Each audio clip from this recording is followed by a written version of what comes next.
தலைவர் எம்ஜிஆர், இதயம் புரட்சி தலைவி அம்மா, இருபெரும் தெய்வங்களை வணங்கி கள்ளக்குறிச்சி இந்த பகுதியை குலுங்குகின்ற அளவுக்கு கள்ளக்குறிச்சி மாவட்டத்தில் இருக்கின்ற அத்தனை சகோதரிகளும் இங்கே குழும்பி எதிரிகளை வீழ்த்துவதற்கு புறப்பட்டு விட்டீர்கள். நடைபெறுகின்ற சட்டமன்ற தேர்தலிலே திமுக எதிரியை வீழ்த்துவதற்கு சூளுரை ஏற்று கடல் போல் மகளிர் வெள்ளம் இங்கே குழுமி இருக்கின்றது. எந்த திசை நோக்கினாலும் மகளிர், இந்த மாவட்டமே குலுகின்ற அளவிற்கு தமிழகமே கள்ளக்குறிச்சியை நோக்கி பார்க்கின்ற அளவுக்கு மகளிர் வெள்ளம், ஆரவாரம் எழுச்சி. நடைபெறுகின்ற சட்டமன்ற பொது தேர்தலிலே அனைத்து இந்திய அண்ணா திராவிட முன்னேற்ற கழகத்தின் தலைமையிலே அமைக்கப்படுகின்ற கூட்டணி அதிக இடங்களிலே வென்று அண்ணா திமுக தனி பெரும்பான்மையோடு ஆட்சி அமைப்பதற்கு இந்த கள்ளக்குறிச்சி பகுதியிலே கள்ளக்குறிச்சி மாவட்டத்தின் சார்பாக மகளிர் எழுச்சியை பார்க்கின்ற பொழுது ஆட்சி அமைந்து விட்டது. அண்ணா திமுக ஆட்சி அமைவதை எந்த கொம்பனாலும் தடுக்க முடியாது. இன்றைக்கு பெண்கள் நினைத்தால் எதையும் சாதிக்கலாம். சாதிக்கக்கூடிய திறமை படைத்தவர், வல்லமை படைத்தவர்கள் நம்முடைய சகோதரிகள், தாய்மார்கள். இந்த சிறப்பான எழுச்சியான மகளிர் நிகழ்ச்சி ஏற்பாடு செய்திய மதிப்புக்கும் மரியாதைக்கும் உரிய ஆற்றல் மிகு மாவட்ட கழகத்தினுடைய செயலாளர், முன்னாள் எம்எல்ஏ, உங்களுடைய அன்பையும் ஆதரவையும் எப்பொழுதும் உங்களோடு பயணித்துக் கொண்டிருக்கின்ற அன்பு சகோதரர் திரு ரா குமரகுரு அவர்களே, நிகழ்ச்சியிலே பங்கு பெற்று சிறப்பித்துக் கொண்டிருக்கின்ற முன்னாள் அமைச்சர், கழக அமைப்பு செயலாளர் அண்ணன் திரு பா மோகன் அவர்களே, மரியாதைக்குரிய இந்த நிகழ்ச்சியிலே உரையாற்றி அமர்ந்திருக்கின்ற கழக மகளிரணி செயலாளர் முன்னாள் அமைச்சர் மரியாதைக்குரிய திருமதி பா வளர்மதி அவர்களே, முன்னாள் அமைச்சர் கழக அமைப்பு செயலாளர் திருமதி எஸ் கோகிலேந்திரா அவர்களே, மகளிரணி மாவட்ட செயலாளர் மரியாதைக்குரிய முன்னாள் எம்எல்ஏ திருமதி அழகுவேல் பாபு அவர்களே, இந்த தொகையினுடைய சட்டப்பேரவை உறுப்பினர் அருமை சகோதரர் திரு எம் செந்தில்குமார் அவர்களே, மாவட்ட பொறுப்பாளர் திரு க சங்கரதாஸ் அவர்களே, அருமைச்சார் முன்னாள் எம்எல்ஏ திரு பிரபு அவர்களே, முன்னாள் எம்பி திரு டாக்டர் கே காமராஜ் அவர்களே, மற்றும் நிகழ்ச்சியிலே பங்கு பெற்று சிறப்பித்துக் கொண்டிருக்கின்ற கழகத்தினுடைய ஒன்றிய கழக செயலாளர்களே, நகர கழக செயலாளர்களே, பேரூர் கழக செயலாளர்களே,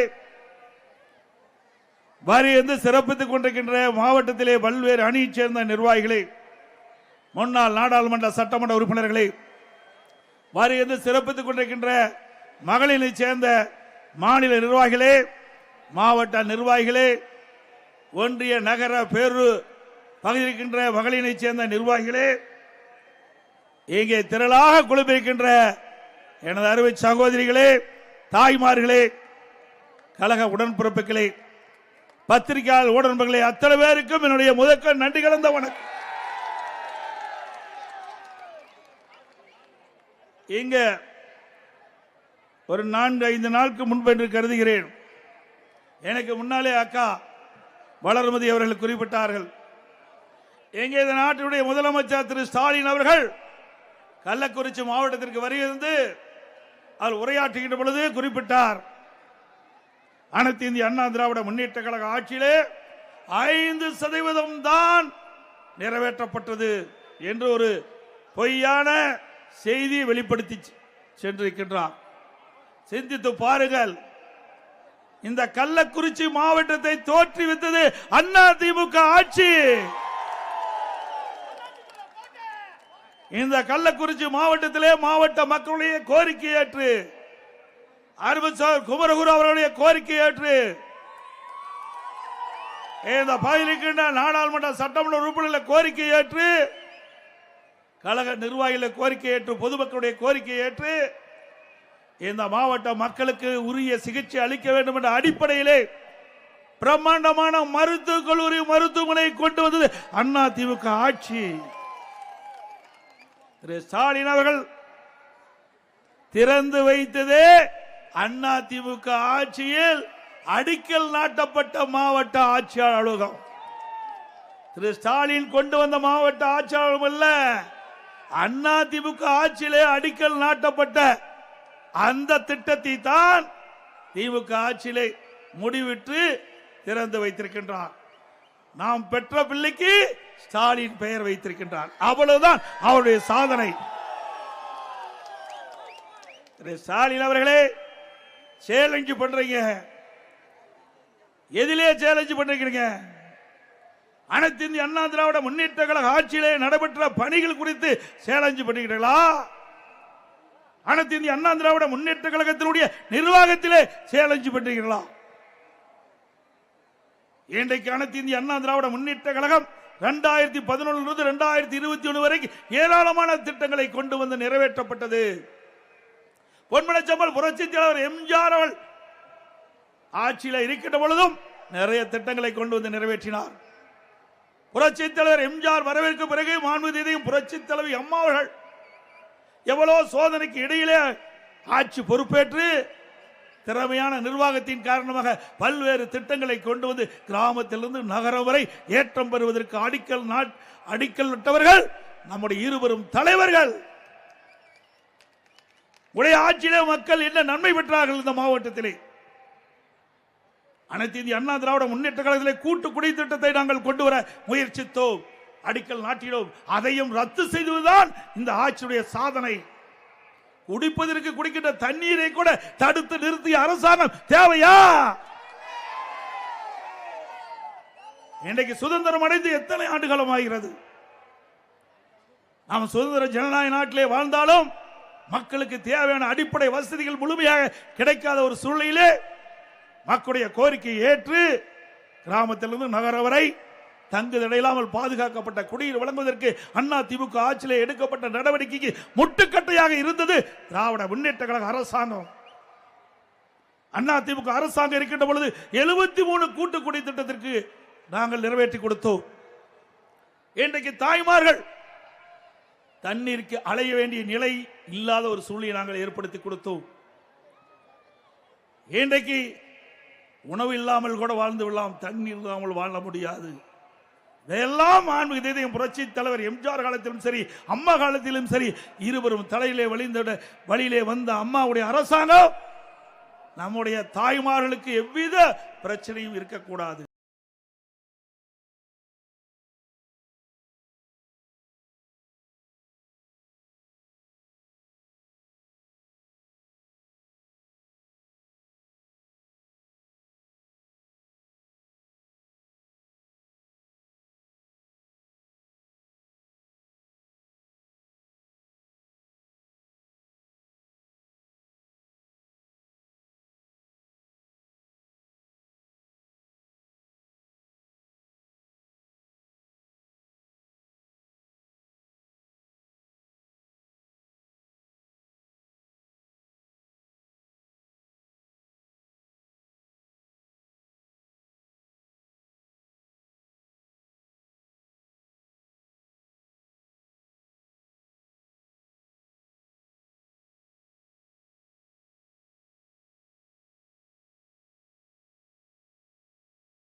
உரிய நடவடிக்கை எடுக்கப்படும். அதேபோல கோவை கல்லூரி மாணவி இன்றைக்கு பாலியல் துன்பத்திற்கு ஆளாகப்பட்டார். அதோடு திருவண்ணாமலையில் இன்றைக்கு லாரியில 2 பெண்கள் சென்று கொண்டிருந்த பொழுது வழியிலே காவல்துறை சேர்ந்தவர்கள் அவர்களை அந்த 2 பெண்மணியும் இறக்கி 2 இருசக்கர வாகனத்தில் அழைத்து சென்று அவருடைய தாயின் கண்ணெதிரே அவருடைய மகளை பாலியல் சீண்டலுக்கு உட்படுத்தியிருக்கிறார். இப்படிப்பட்ட கொடுமையான ஆட்சி தேவையா? அதே போல சென்னை விருகம்பாக்கம் பெண் காவலருக்கு திருமதி கனிமொழி எம்பி அவர்கள் பொதுக்கூட்டத்திலே பாதுகாப்புக்கு சென்ற அந்த காலகட்டத்திலே சிலர் அவருக்கு பாலியல் சீண்டல் ஏற்படுத்தினார். இப்படிப்பட்ட அவலநிலை தான் இந்த ஆட்சியிலே நடைபெற்றுக் கொண்டிருக்கிறது. அதோடு அண்ணா நகர் சிறுமி பாலியல் கொடுமை, அந்த பாலியல் கொடுமையின் மூலமாக இந்த அரசு சரியான நடவடிக்கை எடுக்காத காரணத்தினாலே இன்றைக்கு உயர்நீதிமன்றம் சிபிஐ விசாரிக்க வேண்டும் என்று தீர்ப்பளித்த பிறகு அதை எதிர்த்து உச்சநீதிமன்றம் போன அரசுதான் விடியா திமுக அரசு. உங்களுக்கு யார் விசாரித்தால் என்ன? பாதிக்கப்பட்டவர்களுக்கு நியாயம் கிடைக்க வேண்டும். அதுதான் ஒரு நியாயமான அரசாங்கம் செய்ய வேண்டிய கடமை. இந்த அரசாங்கம் கடமையிலிருந்து தவறிய காரணத்தினால் சம்பந்தப்பட்டவர்கள் நீதிமன்றத்தின் மூலமாக அவர்களுக்கு சிபிஐ விசாரணை இருந்தால் நியாயம் கிடைக்கும், உண்மையான குற்றவாளிகள் தண்டிக்கப்படுவார்கள் என்று கருதிதான் உச்சநீதிமன்றம் சென்று தீர்ப்பை பெறுகின்ற சூழ்நிலை இந்த ஆட்சியிலே பார்க்கப்படுகின்றது. அதே போல அரக்கோணம் திமுக நிர்வாகி தெய்வ செயல் பெண்களை மானபங்கம் படுத்திய கொடுமை எல்லா வலைதளங்களும் பார்த்தோம். இந்த மாவட்டத்தில் இருக்கின்ற முன்னாள் மந்திரி பொன்முடி உங்களுக்கு நல்லா தெரியும். இவர்கள் கட்டணமில்லா பேருந்து பெண்களுக்கு என்று அறிவித்து விட்டு அமைச்சர் மேடையிலே கிண்டலா பேசுகிறார். பெண்களை பார்த்து ஓசி பஸ் எவ்வளவு அவமானப்படுத்துகிறார் பெண்களை. சிந்தித்து பாருங்கள். ஒரு அரசாங்கத்தில் அங்கம் வைக்கின்ற அமைச்சர் இப்படி பெண்களை இழிவாக பேசினால் இது இந்த அரசாங்கம் தூய்மையான அரசாங்கமா? மக்களை மதிக்கின்ற அரசாங்கமா? பெண்களை மதிக்கின்ற அரசாங்கமா? அதோடு சமூகத்துறை அமைச்சர் தூத்துக்குடி விழாவிலே ஒரு நிகழ்ச்சியிலே பேசுகிறார்.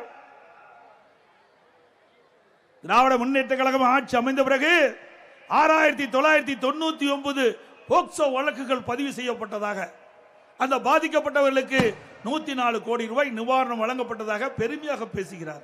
வெட்கமில்ல? சிறுமிகள் பாதிக்கப்படுறாங்க பாலியல் சீண்டலுக்கு.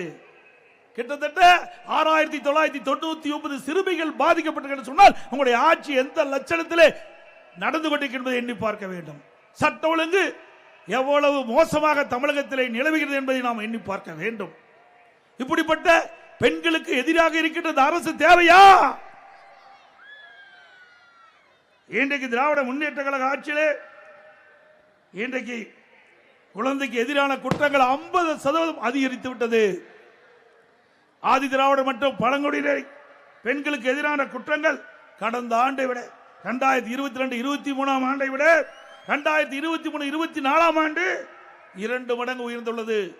ஆக தமிழகத்திலே சட்ட ஒழுங்கு அடியோடு சீர்குலைந்து விட்டது. சிறுமிக்கு பாதுகாப்பு இல்ல, நம்முடைய வயதான பெண்களுக்கு பாதுகாப்பு இல்ல, ஒட்டுமொத்தமா மக்களுக்கே பாதுகாப்பு இல்லாத ஒரு அரசாங்கம் தான் திரு ஸ்டாலின் தலைமையில் இருக்கின்ற அரசாங்கம் என்பதை நாம் எண்ணி பார்க்க வேண்டும். இன்றைக்கு பயிருக்கு வேலி பாதுகாப்பாக இருக்கின்றது, மக்களுக்கு பாதுகாப்பு இருப்பது காவல்துறை. அந்த காவல்துறைக்கு இன்று வரை இந்த அரசாங்கம் யுபிஎஸ்சி அங்கே தேர்வு செய்யப்பட்ட டிஜிபி பட்டியலிலே ஒருவரை சட்ட ஒழுங்கு டிஜிபியாக நியமிக்க முடியாத ஒரு அவலநிலை இந்த ஆட்சியிலே பார்க்கப்படுகிறது.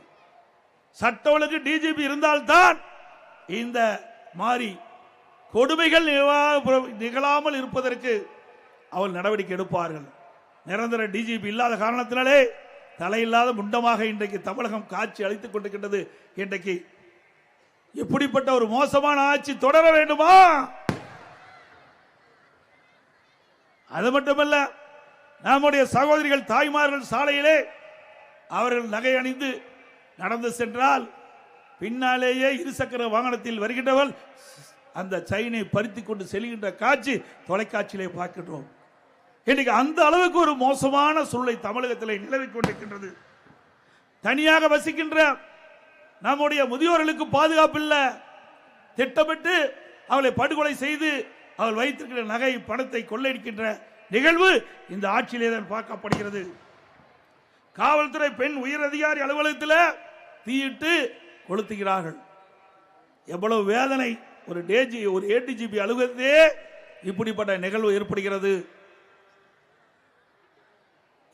கள்ளக்குறிச்சி கள்ளச்சாராயம் அருந்தி சுமார் 68 பேர் இறந்து விட்டார்கள். எவ்வளவு கொடுமையானது! அதை பார்ப்பதற்கு கூட அவர்களுக்கு பாதிக்கப்பட்டவர்களுக்கு ஆறுதல் சொல்லக்கூட இந்த நாட்டுடைய முதலமைச்சர் வரல. சினிமா பார்ப்பதற்கு நேரம் இருக்கின்றது, சைக்கிள் ஓட்டுவதற்கு நேரம் இருக்குது, வாக்கிங் போவதற்கு நேரம் இருக்கின்றது.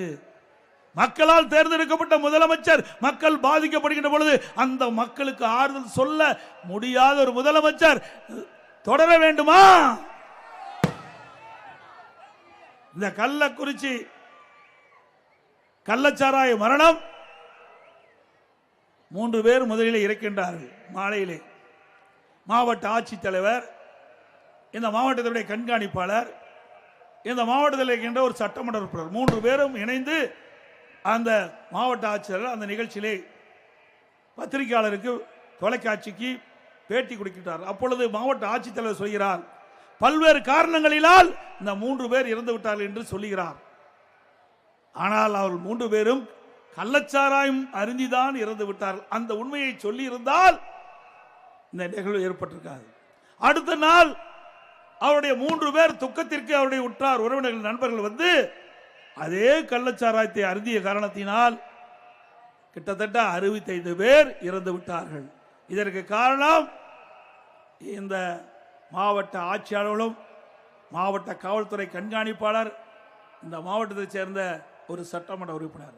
இவர்கள் உண்மையே நடந்த சம்பவத்தை தெரிவிக்கப்பட்டிருந்தால் மக்கள் எச்சரிக்கையோடு இருந்திருப்பார்கள்.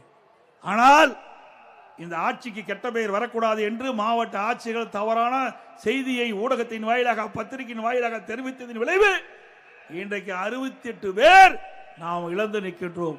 இதற்கு முழு பொறுப்பு ஸ்டாலின் அரசாங்கம் தான் ஏற்றுக்கொள்ள வேண்டும். அது மட்டுமல்ல, இதிலே சம்பந்தப்பட்டவர்கள் யார்? திராவிட முன்னேற்ற கழகத்துக்கு ஆதரவானவர்கள் தான் இந்த கள்ளச்சாராயத்தை விற்பனை செய்தவர்கள். அப்படி இருக்கின்ற பொழுது இந்த கள்ளச்சாராயத்தை எப்படி தடுக்க முடியும்? எங்களுடைய சட்டமன்ற உறுப்பினர் அருமைச்சவர் செந்தில்குமார் அவர்கள் சட்டமன்றத்தில் கவன ஈர்ப்பு தீர்மானத்தை கொண்டு வந்து இங்கே கள்ளக்குறிச்சி சட்டமன்ற தொகுதி முழுவதும் கள்ளச்சாராய விற்பனை அமோகமாக விற்றுக் கொண்டிருக்கின்றது, இதை தடுத்து நிறுத்த வேண்டும். இதை தடுத்து நிறுத்தாவிட்டால் விளைவிக்க முடியாத உயிரை நாம் இழந்து விடுவோம் என்று கவன ஈர்ப்பு தீர்மானத்திலே கொண்டு வந்தார். ஆனால் இந்த அரசாங்கம் செவிசாய்க்காத காரணத்தினாலே, சட்டமன்றத்திலே இந்த கவன ஈர்ப்பை எடுக்காத காரணத்தினாலே இன்றைக்கு இவ்வளவு உயிர்களை இழந்து இருக்கின்றோம். இதுக்கு முழு பொறுப்பு ஸ்டாலினுடைய அரசாங்கம். அதோட திருமதி கனிமொழி அவர்கள் குறிப்பிட்டார்கள், இன்றைக்கு தமிழகத்திலே டாஸ்மாக் கடை அதிகமாக இருக்கின்ற காரணத்தினாலே அவர்கள் எதிர்க்கட்சியாக இருக்கின்ற பொழுது, அதிமுக ஆளுங்கட்சியாக இருக்கின்ற பொழுது திருமதி கனிமொழி அவர்கள் குறிப்பிடுகிறார், டாஸ்மாக்கிலே தமிழ்நாட்டிலே திறந்திருக்கின்ற காரணத்தினால்தான் இளம் விதவைகள் அதிகமாக இருப்பதாக சொன்னார்கள். இப்பொழுது என்ன நிலைமை? எத்தனை கடைகளை நீங்கள் திறந்திருக்கிறீர்கள்? எவ்வளவு சகோதரிகள் இன்றைக்கு இளம் விதைகளாக இருந்து கொண்டிருக்கின்றார்கள். ஆளுங்கட்சி வருவதற்கு முன்பு எதிர்க்கட்சியாக இருக்கின்ற பொழுது ஒரு நிலைப்பாடு, ஆளுங்கட்சியாக வந்த ஒரு நிலைப்பாடு. ஆக இதுதான் திராவிட முன்னேற்றக்கூடிய இரட்டை வேடம். அதோடு இன்றைக்கு 100 நாள் வேலை திட்டம், நம்முடைய கிராமத்தில் இருக்கின்ற பெண் ஊழியர்கள் அந்த பணியில் ஈடுபடுத்தப்படுகிறார்கள். அனைத்து இந்திய அண்ணா திராவிட முன்னேற்ற கழக தேர்தல் அறிக்கையிலே நாங்கள் குறிப்பிட்டோம், அதிமுக ஆட்சிக்கு வந்தா 100 நாள் வேலை திட்டத்தை 150 நாளாக உயர்த்தப்படும் என்று தெரிவித்தோம். ஆனால் நாங்கள் வெற்றி வாய்ப்பை இழந்து விட்டோம். திராவிட முன்னேற்ற கழகம் ஆட்சிக்கு வந்தது. திராவிட முன்னேற்ற கழக தேர்தல் அறிக்கையிலே குறிப்பிட்டிருந்தார்கள், திராவிட முன்னேற்ற கழகம் ஆட்சியிலே அமர்ந்தவுடன் அந்த 100 நாள் வேலை திட்டத்தை 150 நாளாக உயர்த்துவோம் சொன்னாங்க. உயர்த்தினாங்களா? ஆனால் அனைத்து இந்திய அண்ணா திராவிட முன்னேற்ற கழகம் எதிர்கட்சியாக இருந்தாலும் சரி, ஆளுங்கட்சியாக இருந்தாலும் சரி, மக்களுடைய பிரச்சனை தீர்ப்பதற்கு எப்பொழுதும் தயாராக இருந்து கொண்டிருந்தது, முன்னிலை வைத்துக் கொண்டிருந்தது. அந்த அடிப்படையிலே அனைத்து இந்திய அண்ணா திராவிட முன்னேற்ற கழகம் மத்திய அரசோடு தொடர்பு கொண்டு தொடர்ந்து அழுத்தம் கொடுத்தோம். 100 நாள் வேலை திட்டத்தை 150 நாளாக உயர்த்த வேண்டும் என்று தொடர்ந்து அழுத்தம் கொடுத்த காரணத்தினாலே மத்திய அரசாங்கம் இன்றைய தினம் 100 நாள் வேலை திட்டத்தை 125 நாளாக உயர்த்தியிருக்கின்றது. சம்பளத்தையும் உயர்த்தியது.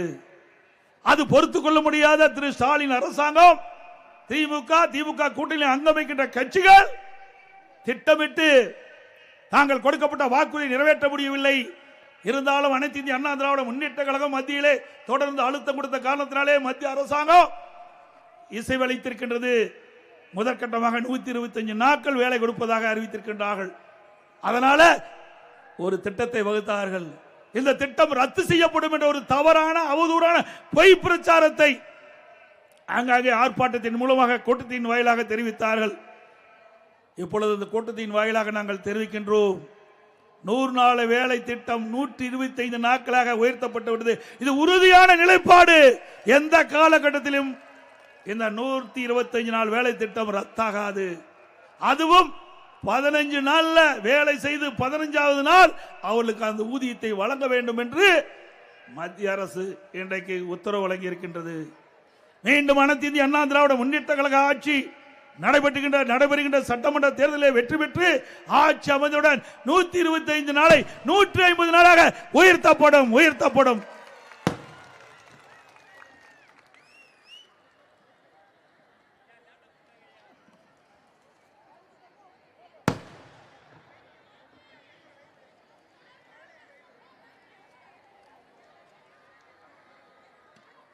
அதோடு இன்றைக்கு தமிழகத்திலே உங்களுடைய மாவட்ட செயலாளர் குறிப்பிட்டதை போல ஒவ்வொரு நாளும் மக்கள் செத்து பிழைத்துக் கொண்டிருக்கின்றார்கள். இன்றைக்கு கஞ்சா போதை ஆசாமிகளால் பல்வேறு போதைப் பொருள் பயன்படுத்துவதால் இன்றைக்கு நாடு சீரழிந்து கொண்டிருக்கின்றது. இந்த ஆட்சியிலே கொலை, கொள்ளை, திருட்டு, வழிப்பறிவு, பாலியல் வன்கொடுமை நடக்காத நாளே இல்லை. இன்றைக்கு தொலைக்காட்சியில தங்கம் என்ன நிலவரம்னு பார்ப்பாங்க, வெள்ளி என்ன நிலவரம்னு பார்ப்பாங்க. இன்றைக்கு கொலை நிலவரம் என்ன என்றுதான் தொலைக்காட்சியிலே பார்க்கக்கூடிய அவல நிலை திரு ஸ்டாலின் ஆட்சியிலே பார்க்கப்படுகிறது. அதோடு திராவிட முன்னேற்ற கழகம் 2021 சட்டமன்ற பொதுத் தேர்தல் போது சுமார் 525 அறிவிப்புகள் வெளியிட்டார்கள் திரு ஸ்டாலின் அவர்கள். அதிலே நாளில் ஒரு பங்கு அறிவிப்பு கூட நிறைவேற்றப்படவில்லை. நேற்று தினம் பத்திரிகையிலே பார்க்கின்ற பொழுது 80% நிறைவேற்றப்பட்டதாக ஒரு அவதூறான பொய்யான செய்தியை இன்றைக்கு முதலமைச்சர் தெரிவித்திருக்கின்றார். அவருடைய கட்சி சேர்ந்த நிர்வாகிகள் தெரிவித்திருக்கின்றார்கள். அது உண்மைங்களா? உண்மையா? திரு ஸ்டாலின் அறிவிக்கப்பட்ட அந்த அறிவிப்புகளை நிறைவேற்றப்பட்டதா? நீங்களே சொல்லுங்க. அத்தனையும் பொய். 100 நாள் வேலை திட்டத்தை 150 நாளா உயர்த்தல. ரேஷன் கடையில் 1 கிலோ சர்க்கரைக்கு பதிலாக 2 கிலோ சர்க்கரை கொடுத்தாங்களா? மாதந்தோறும் கேஸ் சிலிண்டருக்கு மானியம் 100 ரூபாய் கொடுத்தாங்களா? நம்முடைய மாணவர்கள், இளைஞர்கள் கல்வி கற்பதற்கு வங்கியிலே வாங்கி கடன் ரத்துன்னு சொன்னாங்க, ரத்து பண்ணாங்களா? நீட் தேர்வு ரத்து செஞ்சாங்களா? நீட் தேர்வு ரத்து செய்ய ரகசியம் இருக்குன்னு சொன்னாங்க. இப்பொழுது ரகசியத்தை திரு ஸ்டாலின் அவர்கள் சட்டமன்றத்தில் தெரிவித்தார். நீதிமன்றத்திலே இந்த வழக்கு இருக்கின்ற காரணத்தினாலே இதை நிறைவேற்ற முடியாது என்று ரகசியத்தை சொல்லி உடைத்து விட்டார். இதுதான் திமுகவுடைய நிலைமை. இன்னைக்கு திராவிட முன்னேற்ற கழகம் என்றால் அது ஒரு குடும்ப கட்சி, வாரிசு அரசியல். சிந்தித்து பார்க்க வேண்டும். அந்த கட்சியில திரு கருணாநிதி குடும்பத்தை சார்ந்தவர்கள் தான் தமிழகத்தில் ஆட்சி அதிகாரத்துக்கு வர முடியும். திமுக கட்சியிலும் ஆட்சி அதிகாரத்துக்கு வர முடியும். ஆனால் அனைத்து இந்திய அண்ணா திராவிட முன்னேற்ற கழகத்தில் ஒரு சாதாரண தொண்டன் கூட இந்த கட்சியுடைய பொதுச் செயலாளராக வர முடியும்.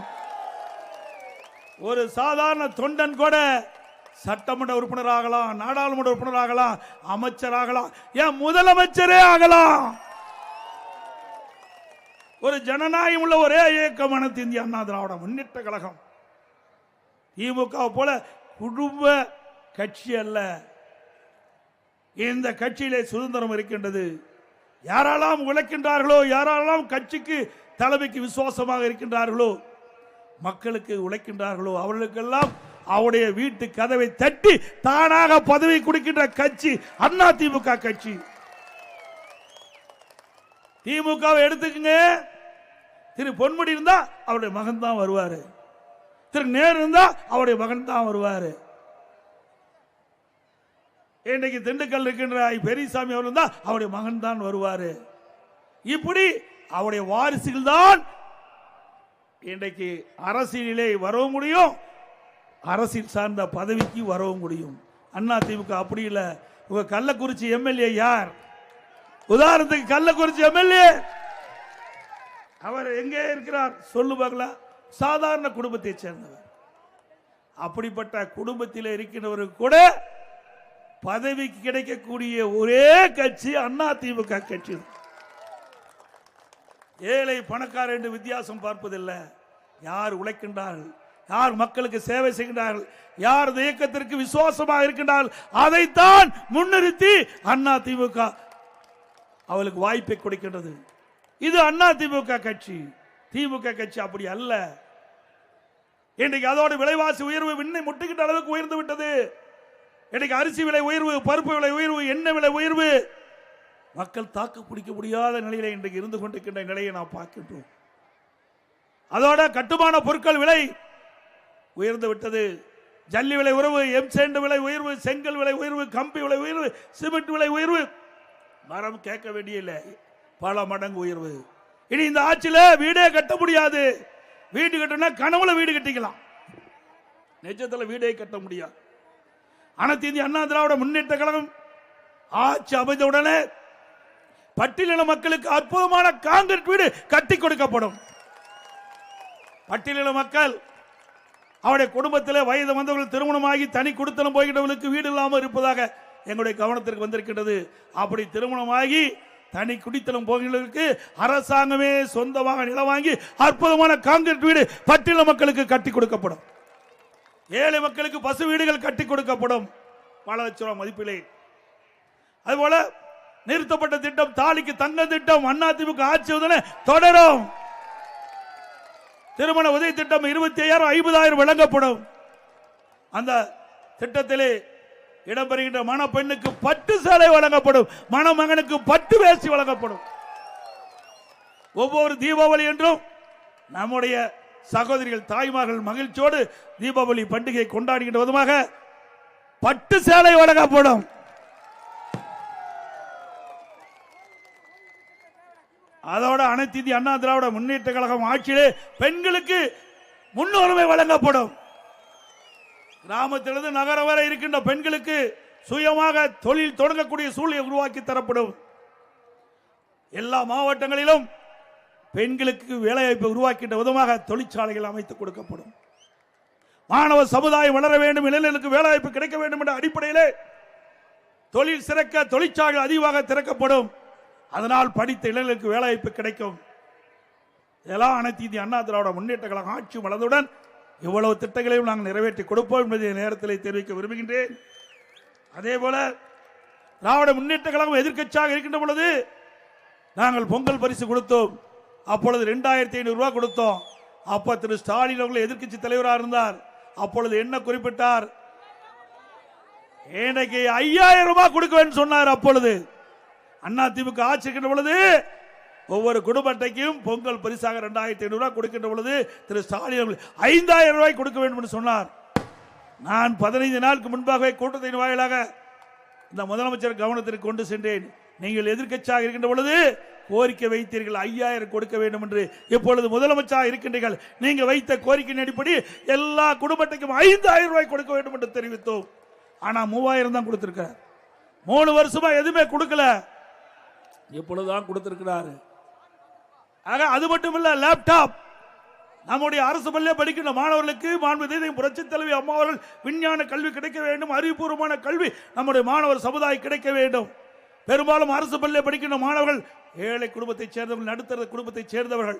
அவர்கள் 12,000 ரூபாய் செலவழித்து மடிக்கணினி வாங்க முடியாத சூழ்நிலை இருக்கின்ற அடித்தட்டிலே வாழ்கின்ற நம்முடைய குழந்தைகளுக்கு அறிவுபூர்வமான கல்வி கிடைக்க மடிக்கணினி திட்டத்தை கொண்டு வந்து தமிழகத்திலே 10 ஆண்டு காலத்தில் 52,35,000 மாணவ மாணவிகளுக்கு மடிக்கணினி கொடுத்து சாதனை படைத்த அரசாங்கம். சுமார் 7,300 கோடி ரூபாய் இதற்காக செலவழித்தோம். இந்த ஆட்சி பொறுப்பேற்ற பிறகு தொடர்ந்து வலியுறுத்தினோம். நீங்கள் அனைத்து இந்திய அண்ணா திராவிட முன்னேற்ற கழக ஆட்சியிலே கொண்டு வர திட்டம் என்ற ஒரே காரணத்திற்காக நம்முடைய மாணவருடைய திறமையான மாணவர்களை உருவாக்கக்கூடிய லேப்டாப் திட்டத்தை நிறுத்திவிட்டீர்கள். அதை தொடர்ந்து வழங்க வேண்டும் என்று சட்டமன்றத்தில் பிரதான எதிர்க்கட்சி என்ற முறையில் வலியுறுத்தினோம். பொது வழியிலே பேசினோம். ஊடகத்தின் வாயிலாக, பத்திரிகையின் வாயிலாக தெரிவித்தோம். 4 ஆண்டு காலம் திரு ஸ்டாலின் அவர்கள் கண்டுகொள்ளவே இல்லை. இன்றைக்கு மக்களுடைய செல்வாக்கை இழந்து விட்டார். நடைபெறுகின்ற சட்டமன்ற பொதுத் தேர்தலில் தோல்வி அடைந்து விடும் என்ற தோல்வி பயத்திலே இன்றைக்கு அறிவித்திருக்கின்றார். கல்லூரியில் படிக்கின்ற மாணவர்களுக்கு லேப்டாப் கொடுப்பதாக அறிவித்து இன்றைய தினம் அவர் முதற்கட்டமாக அந்த திட்டத்தை அறிவித்து கொடுத்திருக்கின்றார் மாணவர்களுக்கு. நாங்கள் அந்த திட்டத்தை அதிமுக ஆட்சியிலே கொண்டு வரப்பட்ட திட்டம், அதை நாங்கள் வரவேற்கின்றோம். திரு ஸ்டாலின் அவர்களை இப்பொழுது ஏற்றுக்கொண்டு விட்டார். அனைத்து இந்திய அண்ணா திராவிட முன்னேற்ற கழக ஆட்சியிலே கொண்டு வரப்பட்ட திட்டம் சிறப்பான திட்டம் என்று இன்றைய முதலமைச்சர் ஏற்றுக்கொண்டு இன்றைக்கு அந்த திட்டத்தை துவக்கி வைத்திருக்கின்றார். சிந்திச்சு பாருங்க, 4 ஆண்டுகளவா கொடுத்திருந்தா மாணவர்கள் எவ்வளோ பயன்பெற்றிருப்பாங்க. இல்ல நீங்க கொடுக்கிறது ரைட், வேண்டாம் நாங்க சொல்லல, அதை வரவேற்கிறோம். எப்ப கொடுத்திருக்கணும்? கல்லூரி ஆரம்பத்திற்கு முன்பாகவே இந்த ஆண்டு துவக்கத்திலே கொடுக்கப்பட்டிருக்கலாம். அப்படி கொடுக்கப்பட்டிருந்தால் அந்த கல்லூரியில் சேர்கின்ற மாணவர்கள் கடன் உடனே வாங்கி இந்த லேப்டாப் வாங்கி இருக்க மாட்டாங்க.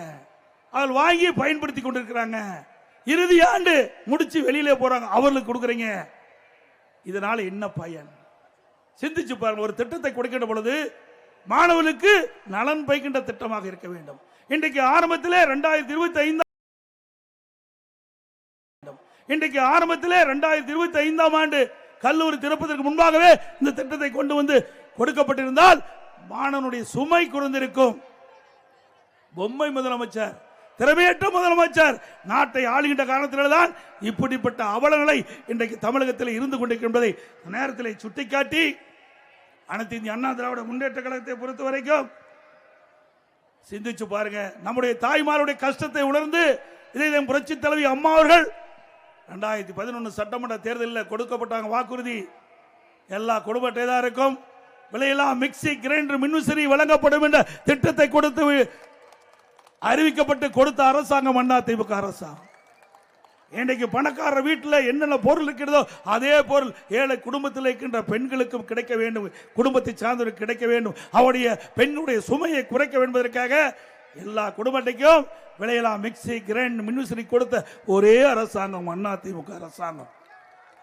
அதே போல அரசு பள்ளியில் படிக்கின்ற மாணவர்கள் அவருடைய கனவு மருத்துவ கல்வி கிடைக்க வேண்டும் என்று அந்த கனவை நனவாக்குவதற்காக அனைத்து இந்திய அண்ணா திராவிட முன்னேற்ற கழக ஆட்சி இருக்கின்ற பொழுது 7.5% உள்ளிடுவதற்கை கொண்டு வந்து சட்டம் இயற்றப்பட்டு அமல்படுத்தப்பட்டு இன்றைய தினம் அரசு பள்ளியை படிக்கின்ற மாணவர்கள் 41% இன்றைக்கு 3000 பேர் மருத்துவக் கல்வி கிடைக்க ஒரு வாய்ப்பை உருவாக்கி தந்தது அனைத்து இந்திய அண்ணா திராவிட முன்னேற்ற கழக அரசாங்கம்.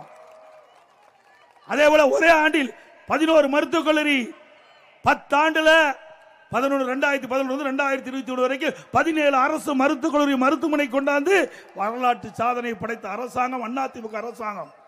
இன்றைக்கு அனைத்து திராவிட முன்னேற்ற கழகம் ஆட்சி பொறுப்பேற்று 4.25 ஆண்டு ஆகிவிட்டது. இந்த 4.25 ஆண்டு காலத்தில் ஒரு அரசு மருத்துவக் கல்லூரி கூட கொண்டு வர முடியவில்லை. ஒரு கையிலாகாத அரசாங்கம்.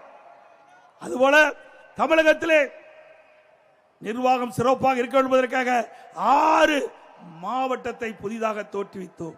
அதுதான் கள்ளக்குறிச்சியும் ஒன்று. 7 சட்டக்கல்லூரியை கொடுத்தோம், 68 கலை மற்றும் அறிவியல் கல்லூரி கொடுத்தோம், 21 பாலிடெக்னிக் கல்லூரி கொடுத்தோம், 4 பொறியியல் கல்லூரி, 5 வேளாண்மை கல்லூரி, 5 கால்நடை மருத்துவக் கல்லூரி ஆராய்ச்சி நிலையம், இங்கே பிரம்மாண்டமாக கால்நடை பூங்கா 1000 கோடியில் 50 ஏக்கர்ல கொடுத்தோம். இப்படி சாதனை மேல் சாதனை படுத்த ஸ்டாலின் அவர்களே தெரியாட்டுனா படிச்சு தெரிஞ்சுக்கங்க, சேலஞ்சு பண்ற விட்டுருங்க. என்பதை நீங்கள் சொல்லுங்கள், மக்கள் தீர்ப்பளிக்க வேண்டும். இதுதான் சேலஞ்சு. ஆனா அப்படி இதை தெரிவித்தார் உடனே அங்க இருக்கிற ஒரு அமைச்சர், சட்டத்துறை அமைச்சர், வேண்டுமென்றே திட்டமிட்டு எடப்பாடி பழனிசாமி பேசுறார், நாங்க சொன்னா ஏற்றுக்கொள்ள மாட்டாரா என்று. நீங்கள் சொல்றதுக்கு ஒண்ணுமே இல்லையே. அத்தனையும் அதிமுக ஆட்சியில் செய்த சாதனை தானே. எங்கே பார்த்தாலும் பாலங்கள், சாலைகள் அற்புதமாக கொடுத்தோம். இன்றைக்கு கிராமத்திலிருந்து நகரம் வரை நம்முடைய மாணவ செல்வங்கள் படிப்பதற்கு ஆரம்பப்பள்ளி, உயர்நிலைப்பள்ளி, நடுநிலைப்பள்ளி, ஆரம்பப்பள்ளி, நடுநிலைப்பள்ளி, உயர்நிலைப்பள்ளி, மேல்நிலைப்பள்ளி, கல்லூரி என்று அதிகமான பள்ளிகளை திறந்து கற்போடைய எண்ணிக்கை தமிழகத்திலே முதலிடத்துக்கு கொண்டு வந்தது அதிமுக ஆட்சி. அனைத்து இந்திய அண்ணா திராவிட முன்னேற்ற கழக ஆட்சியிலே தொழில் முதலீட்டு மாநாட்டை நடத்தி 2015 2,42,000 கோடி தொழில் முதலீட்டு ஈர்க்கப்பட்டு 98 புரிந்துணர்வு ஒப்பந்தங்கள் போடப்பட்டு புதிய புதிய தொழிற்சாலை தமிழகத்துக்கு வந்து நம்முடைய படித்த இளைஞர்களுக்கு வேலைவாய்ப்பை உருவாக்கி தந்தது அனைத்து இந்திய அண்ணா திராவிட முன்னேற்ற கழக ஆட்சி. அம்மாவுடைய வழியிலே வந்த அம்மாவுடைய அரசாங்கம் 2019 ஜனவரி மாதம் பிரமாண்டமான தொழில் முதலீட்டு மாநாட்டை நடத்தி சுமார் 3,500,000 கோடி தொழில் முதலீட்டு ஈர்க்கப்பட்டு 304 புரிந்துணர்வு ஒப்பந்தங்கள் போட்டு இன்றைக்கு பணிகள் துவங்கப்பட்டு நடைபெற்று வருகின்றன. பல பணிகள் முடிவிட்டு இன்றைக்கு நமக்கு வேலைக்கு, நம்முடைய இளைஞர்களுக்கு வேலைவாய்ப்பு கிடைக்கிறது. இதுதான் சாதனை. இன்னைக்கு திராவிட முன்னேற்ற கழக ஆட்சி அமைந்த பிறகு இந்த 4.25 ஆண்டு காலத்தில் எப்பொழுது பார்த்தாலும் திரு ஸ்டாலின் சொல்லுகிறார், தொழில்துறை அமைச்சர் சொல்றார், திராவிட முன்னேற்ற கழகத்தில் நிறைய தொழிற்சாலைகளை கொண்டு வந்தோம் என்று வெள்ளை அறிக்கை கொடுங்க. அது கேட்டா வெள்ளை பேப்பரை நீட்டார். வெள்ளை பேப்பர் தான் உண்மை, எதுவுமே செய்யல. அவர் காட்டியது உண்மைதான். அதிமுக ஆட்சியில இவ்வளவு திட்டங்களையும் நாங்கள் செஞ்சிருக்கிறோம். வெளிப்படையா சொல்றோம். திராவிட முன்னேற்ற கழகத்தில் எத்தனை தொழிற்சாலை கொண்டு வந்தீர்கள், எத்தனை புரிந்துணர்வு ஒப்பந்தம் போட்டீர்கள், அதனுடைய நிலைமை என்ன, அதை சொல்லுங்கள். எத்தனை பேருக்கு வேலைவாய்ப்பு கிடைக்குது என்று சொல்லுங்கள். மக்கள் கேட்கிறார்கள். கேட்டா பதிலே இல்லை. இப்படிப்பட்ட ஆட்சி தொடர வேண்டுமா?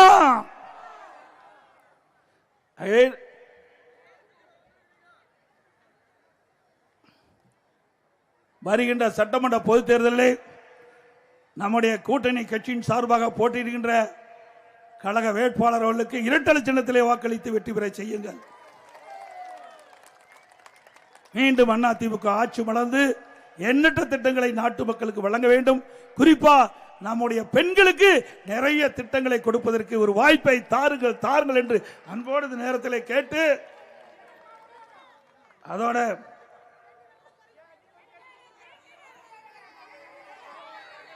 மக்களை காப்போம், தமிழகத்தை மீட்போம்.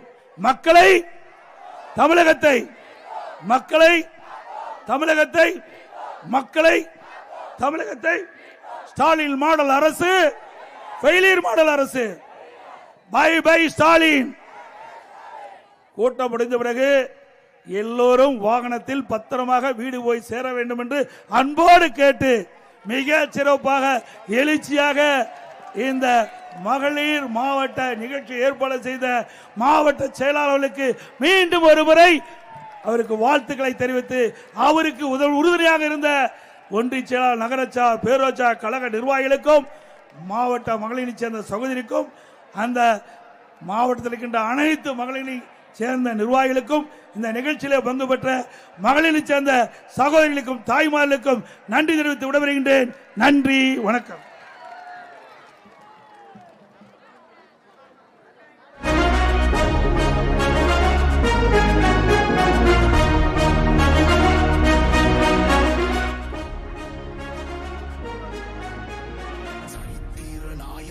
சாமானிய நாயகன், தமிழக தாயமீட்க உறுதி கொண்ட ஒரு மகன். அடித்தட்ட பார்த்தவன், அரியணையும் பார்த்தவன், புரட்சி தலைவி வழி புலியனவே நடந்தவன்.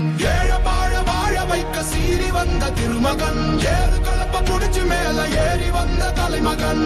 ஏழ வாழ வாழ வைக்க சீறி வந்த திருமகன், ஏறு கலப்ப புடிச்சு மேல ஏறி வந்த தலைமகன்.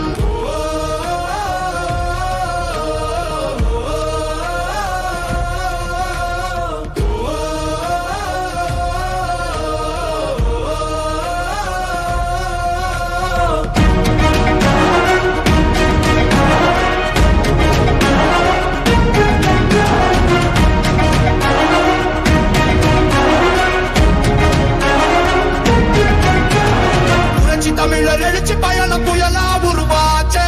பல வருஷம் கழிச்சு நினைச்ச கனவு நிஜமா நடந்தாச்சு புரட்சி தமிழர் எழுச்சி பயணம் புயலா உருவாச்சு நம்ம சேரும் போது வெற்றி வந்து விழுந்தாச்சு மக்களை காப்போம் தமிழகத்தை மீட்போம் மக்களை காப்போம் தமிழகத்தை மீட்போம் காப்போம் தமிழகத்தை மீட்போம் மக்களை காப்போம் தமிழகத்தை மீட்போம்